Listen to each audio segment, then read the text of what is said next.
कमालच आहे, आवाजाने पण नाही उठले. नक्की झोपलेत का राजवाडे? आत्ता कळेल.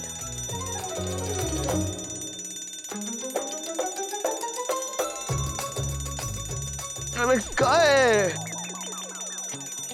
अरे बापरे, 8:30? 8 वाजून गेले. चला उठा. Good morning Swanandi madam. Good morning. Oh sorry, आपली कट्टी आहे नाही का अजून तशीच.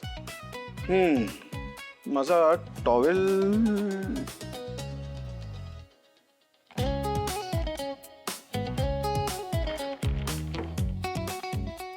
बघू ही कट्टी किती वेळ टिकते.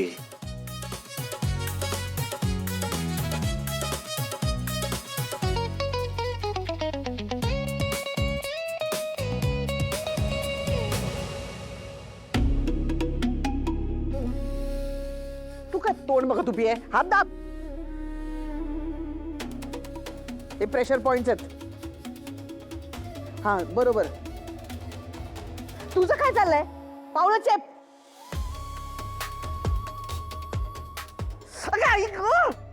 दुखलं. हे काय झालं तुझं मल्लिका? हे काय वागणं झालं असं तिला ढकलून पाडलंच काय? बघ ना, ती पडली ना. नाही नाही आई, ते अहो मला ना काय, आई ग आई, पाय खूप दुखतात. आई मला उभंच राहता येत नाहीये. लात का मारलीस तुला? छे लाथ वगैरे नाही हो, मी फक्त असं पायाने जरासं असं केलं बघ, बाकी काय. गप्प बस. आई ते माझा पाय दुखत होता. खोटं बोलू नकोस. तू काय केलंस ते मी स्वतःच्या डोळ्यांनी पाहिलंय. मी त्याला लागलं नाही ना बेटा तुला?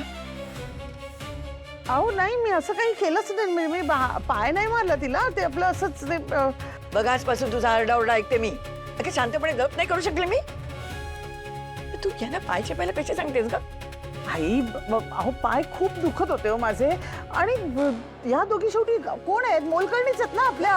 मग त्यांना पैसे देतो आपण कामाचे, मग काय हरकत आहे? वाटेल त्या कामाचे पैसे नाही मिळत त्यांना. घरातल्या कामाचे मिळतात. म्हणजे घरातल्या लोकांचे हात पाय चेपायचे नाही मिळत. आणि तुला एवढा त्रास होतो ना, तर डॉक्टरकडे जा की मग. त्यांना कशाला त्रास द्यायचेच का? हे बघा आई, मी फक्त ना त्यांना. चुप. अजून काही बोलायचं नाही. मिताली, जा तुम्ही दोघी जा. तू कुठे चाललीस? मी तुला जायला सांगितलं का मी? नाही, ते काम एक आठवलं मला, ते करायचं होतं. आता अजून झालं ना. आता मोलकरणींसमोर अपमान केलात माझा. अजून काय बाकी आहे का? हे बरं आहे. म्हणजे आपलं काही चुकलं असं तुला वाटतच नाहीये ना? तू स्टाफशी जे काही वागलेस ना, त्याची शिक्षा मिळाली पाहिजे तुला मल्लिका. आई बस हा, इतकं काही केलं नाहीये मी. आपल्यासाठी काम करणाऱ्या स्टाफचा अपमान केलायस तू. म्हणजे माणसांची माणसासारखं वागता नाही का घेत तुला? तसं असेल ना, तुला शिक्षा मिळालीच पाहिजे. चल माझ्या समोर 20 उठाबशा काढ तू आत्ता.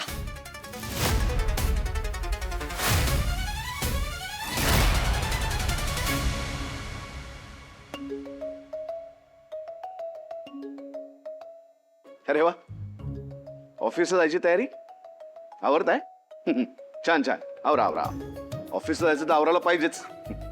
बरोबर आहे तुमचं, मला पटलं. स्वानंदी मॅडम, माझा रुमाल दिसत नाहीये कुठेही.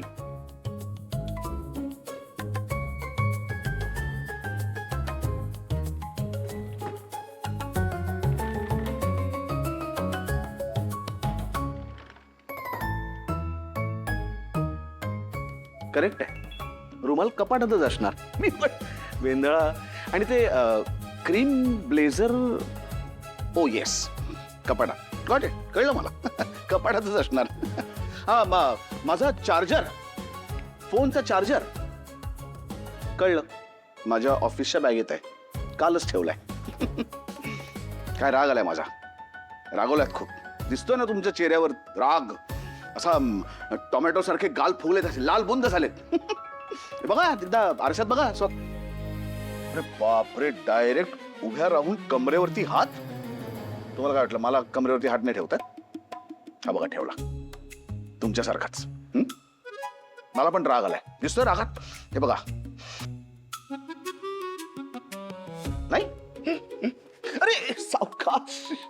बघा आहे, तुम्हाला सावरायला मीच आहे शेवटी, दुसरं कोणी आहे का? आणि मी सावरल्यानंतर तुमचा अंगठा दुखणार नाही, पण मी सावरलं म्हणून तुमचा इगो नक्की दुखावेल.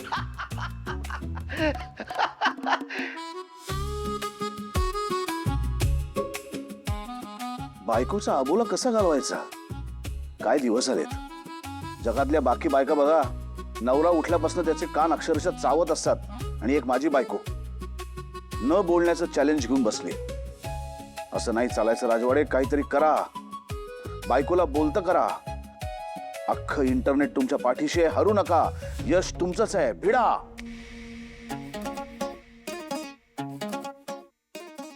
बाप रे, केवढी ती बडबड. मुद्दाम करतायत का ते मला चिडवण्यासाठी? पण मी पण काही कमी नाहीये राजवाडे. तुमची बायको आहे मी, अजिबात बोलणार नाही. आयडिया, हे परत यायच्या आत यांच्या ऑफिसची सगळी तयारीच करून ठेवते, म्हणजे यांना माझ्याशी बोलायला काही निमित्त राहणारच नाही. मग बघूया काय करतायत.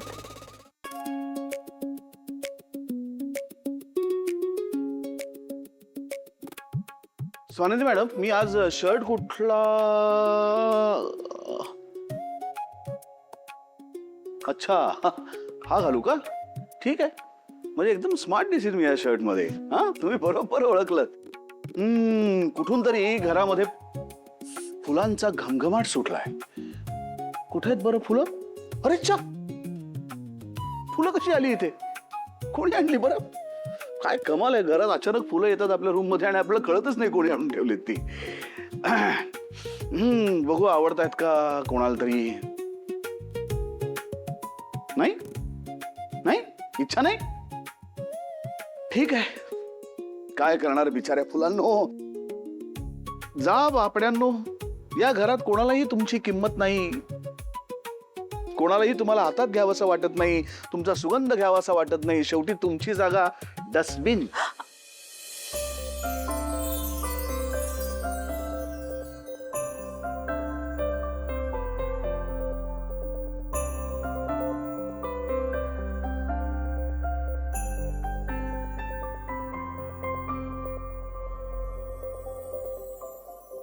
हसल्या. चला, म्हणजे आता बोला संपला. हा, संपला. Very good. अबोल प्रीत बहरली हो, कळी हळूच उमलली हो, वेदना सुखावली हासली तुझ्या सवे हो, हे सूर तेच छेडिता गीत उमलले नवे, आज लाभले सखी सौख्य जे मला हवे. अरे आओ, स्वानंदी मॅडम ऐका. आओ, अरे एवढं गाणं गायलो मी तरी सुद्धा राग नाही गेला, त्यांचा अबोला नाही गेला. हे बायको प्रकरण म्हणजे ना एक न उलगडलेलं कोड आहे जगातलं. कसं बरं सोडवायचं?